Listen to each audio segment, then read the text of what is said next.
Home-style roti bread is a soft bread made with wholemeal wheat flour. That's a staple in most Indian households.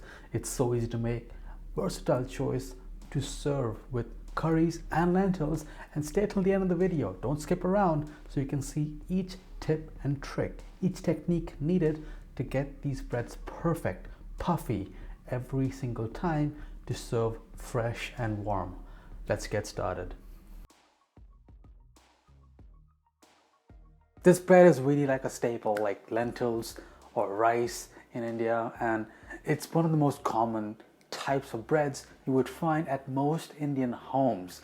Now, it's going to be really hard to find this at a restaurant in India unless you go into a dhaba or a local restaurant, dhabas being roadside restaurants which you encounter while going from one city to the other. And I guess that's what makes this bread a little more special, because most of the memories will be of maybe your parent, your sibling, or anybody who's cooking for you, serving these to you fresh.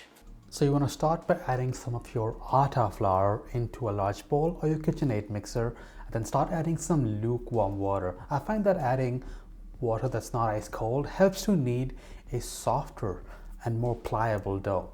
The consistency should be a dough that is soft, pliable, not sticky at all, and no dried bits of flour left anywhere.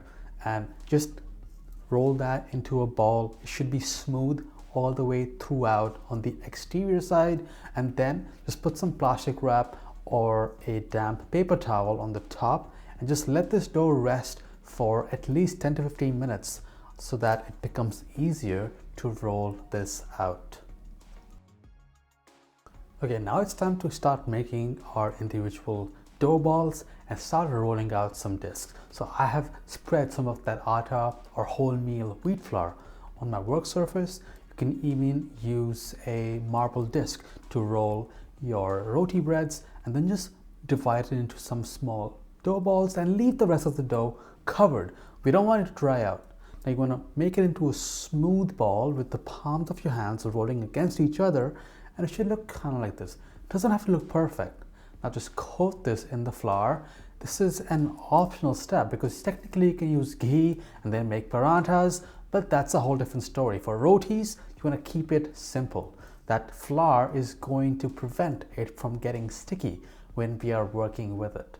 Now just roll this out with a light hand and applying an even amount of pressure from each side. That is the secret to making perfectly round rotis every time. Don't put too much pressure on any part of that dough.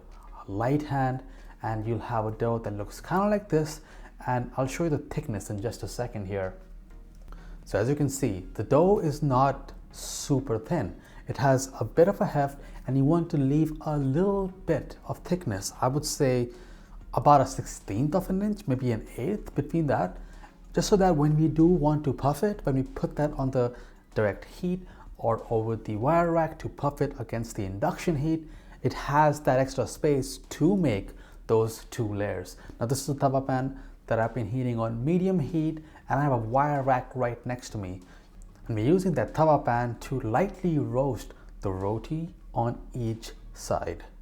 Now a tawa pan most commonly is made of either iron or cast iron, which allows it to really retain the heat super well, which gives you the beautiful roasted texture and the flavor in any bread that you cook in it. You can make dosas in it, uttapams, rotis, paranthas, stuffed breads. You can even make naan in it.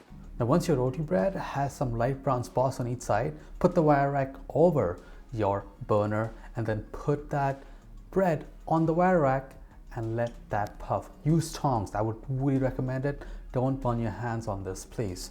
And now just puff the bread on the direct heat until it's nice and puffy. Keep turning it to make sure one side does not get too much of a char while the other one is bare, and that is all. You can put that roti bread on the side and then move on to the next one.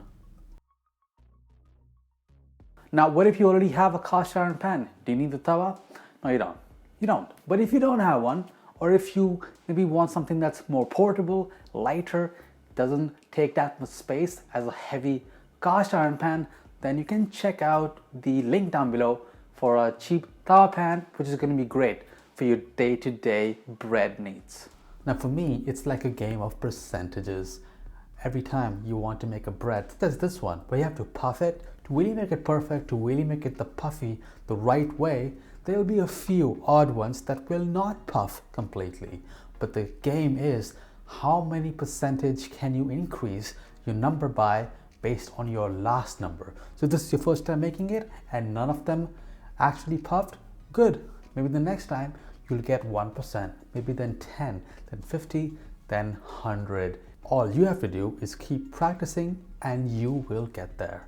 Now in no ways is making bread an easy job. You're gonna have to fail multiple times and then just iterate on your previous trial and just perfect your skills. Now don't focus, if you're just starting out, on the roundness, the shape of the roti. Just focus on the consistency of the dough and the thickness of the actual roti. Then worry about just the technique of roasting it and then taking it out of the pan to then puff it up at the right time.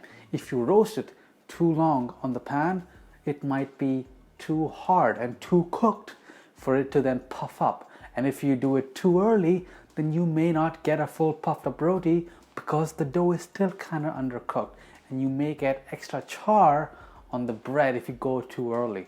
And then before you know it, you will become a pro at puffing perfect roti breads, and you'll be so proud to have a stack of fluffy fresh rotis just like this. Now you have to make it more special by brushing that with ghee. That's a special technique on how to do it right. So put a bunch of ghee, too much ghee, on the top bread, and then take that and then rub it against the bread right underneath it, and it's gonna spread it in a way that you literally cannot with a spoon, because those breads are warm and that ghee is gonna want to spread so easily.